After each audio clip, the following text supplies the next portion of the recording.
இன்றே டவுன்லோட் செய்து உங்கள் ஃபேவரட் ஷோக்களை என்ஜாய் பண்ணுங்க.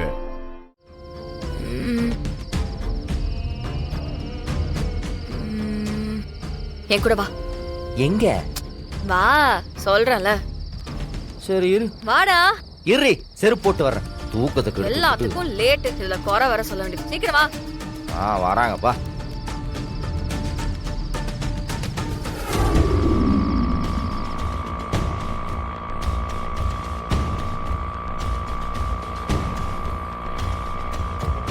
ஏய், எங்க போறோம்? எங்க போறோம்னு சொன்னதா வருவியாடா? அப்படி இல்லடி, சும்மா தெரிஞ்சுக்கலாமேன்னு கேட்டேன். அந்த கவர்மெண்ட் லாயர் இருக்கார்ல, ஆமா, அவர் வீட்டுக்கு தான் போறோம். லாயர் வீட்டுக்கா? எதுக்கு? விஷயம் இருக்குடா. இப்பவே போகணுமா? நைட் ஆயிடுச்சு. நமக்கு சந்தேகம்னு ஒண்ணு வந்துச்சுன்னா அதை அப்பப்ப கிளியர் பண்ணியே ஆகணும். மிட்நைட்ல தான் உனக்கு சந்தேகம் வரணுமா? இந்த வீடியோ அவருக்கு எப்படி கிடைச்சது, யார் அவருக்கு கொண்டு வந்து கொடுத்தாங்கன்னு தெரியணும். கண்டிப்பா ராகவன் மாமா வெளியவே வரக்கூடாதுன்னு நினைக்கிறவங்க தான் இதை கொடுத்துருக்கணும். மேரி கிட்ட சாட்சி சொல்ல சொன்ன அந்த பொண்ணு தான் இதை கொடுத்துருக்கணும். மரா, அவ பயப்பட ஆரம்பிச்சிட்டாடா. அதனாலதான் மாட்டிக்க கூடாதுன்னு தப்பா பிளான் பண்றான். கூடிய சீக்கிரமே அவளே வெளியில வந்து தனக்கும் அந்த ஆக்சிடென்ட்டுக்கும் எந்த சம்மந்தமும் இல்லைன்னு சொல்லதான் போறான். நீ வேணா பாரு. உனக்கு எப்படி இதெல்லாம் தெரியுது? நான் நாளைக்கு கோர்ட்ல அது ஏஐன்னு சொல்லலான் இருந்தேன். அது ஏஐ தான்டா, அதுல எந்த டவுட்டும் கிடையாது. ஆனா அந்த ஏஐ கிரியேட் பண்ண சொன்னது யாருன்னு தெரியணும்ல. வேற லெவல், சான்ஸே இல்ல. நானே பாதி லாயர் தான். உன்னை நான் தானே வெளியில கொண்டு வந்தேன், மறந்துட்டியா என்ன? ஆமா இல்ல? ஏண்டி ஆ, பேசாம நீயே லாயருக்கு படிச்சா என்ன? ஆ? இல்ல, எப்படி விஜி சும்மா இருக்க மாட்டா. அவளால வீட்டுல இன்னும் என்னெல்லாம் பிரச்சனை வருமோ. நம்ம வீட்லயே ஒரு லாயர் இருந்துட்டா நமக்கு வக்கீல் ஃபீஸ் மிச்சம்ல. இல்ல, நீ வாயாடிதான். ஏற்கனவே உன்கிட்ட பேசி யாரும் ஜெயிக்க முடியாது. அதுதான். எனக்கு தெரியும், நீங்க ரொம்ப தங்கமான மனுஷன். எங்களை மாதிரி நல்லா சாஃப்டா கேட்டா நீங்க கண்டிப்பா சொல்லிடுவீங்க. இப்ப பாரு, சொல்லிடுவாரு. அவர் முகத்துல ஒரு ஒளி தெரியுது. அதெல்லாம் சொல்ல முடியாது. என்ன நினைச்சுக்கிட்டு இருக்கீங்க? நான் என்ன உங்க சைடு லாயரா? Government lawyer. நேர்மை, நீதி, கண்ணியம், கட்டுப்பாடு இதெல்லாம் இருக்கிற நியாயமான ஆளு. ரொம்ப பழசா இருக்கு சார். அதெல்லாம் போர்டுல எழுதி போடலையே. என்ன சார், நீங்க எங்க கிடைச்சதுன்னு சொன்னீங்கன்னா? யோ, எதுவா இருந்தாலும் கோர்ட்ல வந்து பேசிக்கயா. என்ன என்கிட்ட வந்து பேசி என்ன கன்வின்ஸ் பண்ணலான்னு பாக்குறியா? சார், எதுக்கு புடிவாதம் முடிச்சிட்டு இருக்கீங்க? அந்த வீடியோ ஃபேக்குன்னு உங்களுக்கும் தெரியும், எங்களுக்கும் தெரியும். எங்க அண்ணன் நிரபராதி சார். அவன் ஊர் தப்பு பண்ணல. மனுஷன் தானே நீ எல்லாம்? இல்ல இல்ல, மனுஷன் தானே சார் நீங்களும். உங்களுக்கும் அக்கா, தங்கச்சி, அண்ணன், தம்பி, சித்தப்பா. அண்ணன், தங்கச்சி, மாமா, மச்சான் எல்லாரும் இருக்காங்க. என்னையா இப்படி சென்டிமெண்டா பேசி என்ன கரைக்கலான்னு பாக்குறியா? இதுக்கெல்லாம் நான் மசிய மாட்டேன். சார் வேற எந்த மாதிரி மசிவீங்கன்னு சொன்னா அதுக்கேத்த மாதிரி நாங்களும் மசிப்போம். மூஞ்சி அப்படி வைக்காதீங்க சார், கோவம் வருது. மரம் சும்மா திமிராவா பேசுற? உங்க கேஸ் கோர்ட்ல இருக்கும்போது நீங்க 2 பேரும் இங்க வந்து என்ன பார்த்தது தப்பு தெரியுமா? கம்ப்ளைண்ட் எழுதுவா? வேணாம் சாமி, நாங்க கிளம்புறோம். வீரா வா போலாம். இந்த அரமண்டை இதெல்லாம் சொல்ல மாட்டான்னு சொன்ன கேட்டேன். என்னது?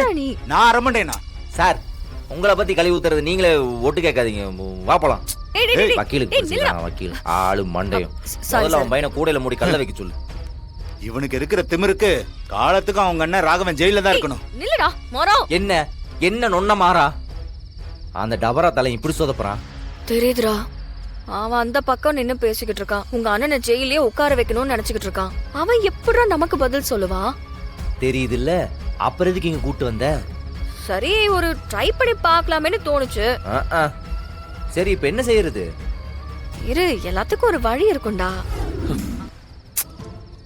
ஹே, என்ன விஜய் இப்படி மிட் நைட்லாம் வந்து தொந்தரவு பண்ற? எதுக்கு ஒன்னு தொந்தரவு பண்ணுவேன்னு உனக்கு தெரியாதா? தெரியலையே. ராத்திரி 12 மணிக்கு கூட உனக்கு ஸ்பை வேலை பார்க்கணுமா? ஆமா, பார்த்துதான் ஆகணும். சரி, அந்த மார்னு வீரவன் எங்க போயிருக்காங்க? எங்க போயிருப்பாங்க? இங்கதான் தூங்கிட்டு இருப்பாங்க. தூங்கல, நான் செக் பண்ணிட்டேன். அவங்க வீட்லயே இல்ல, வெளியே இந்நேரத்துக்கு எங்கேயோ கிளம்பி போயிருக்காங்க.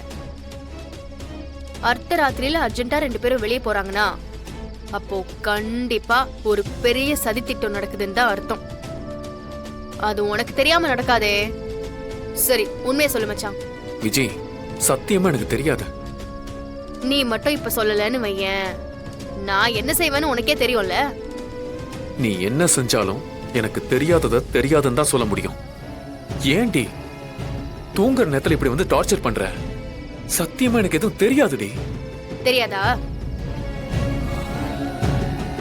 சரி, எங்க உன் போனு? போன அது உள்ள இருக்கு. இந்தா. ஹே, ஏன் போன் எப்படி உன்கிட்ட? உன்னை எழுப்பும் போதே எடுத்துட்டேன். வீராக்கோ மாறனுக்கோ கால் பண்ணு. எதுக்கு? உனக்கு தான் ஒண்ணும் தெரியாதே. கால் பண்ணி என்னன்னு விசாரி. நீ இப்ப விசாரிக்கிற விசாரணையில நான் தெரிஞ்சுக்கிறேன். இல்ல விஜய், இங்க பாரு, நான் என்ன கால் சொல்றேன்னா, பண்ண போறியா இல்லையா? வா என் கூட வா. விஜய், விஜய்,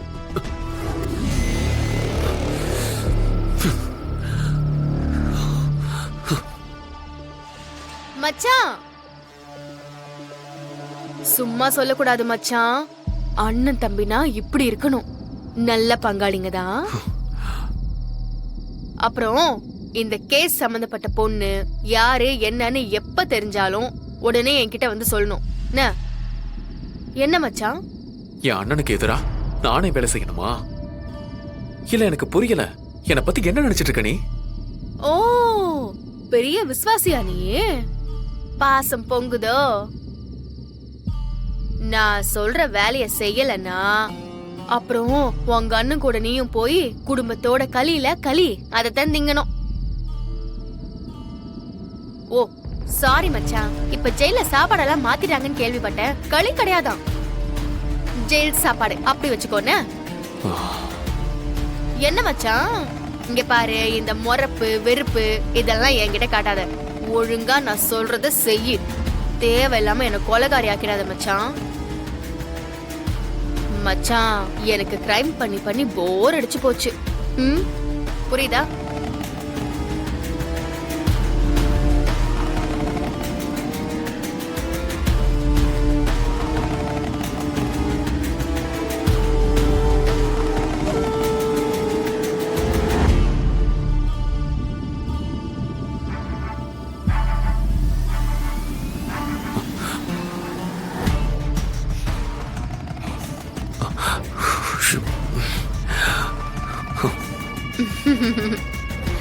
பாய் மச்சான், நாளைக்கு இதே நேரம் பாப்போம்.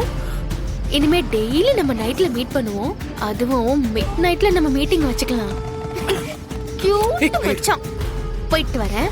பாய்.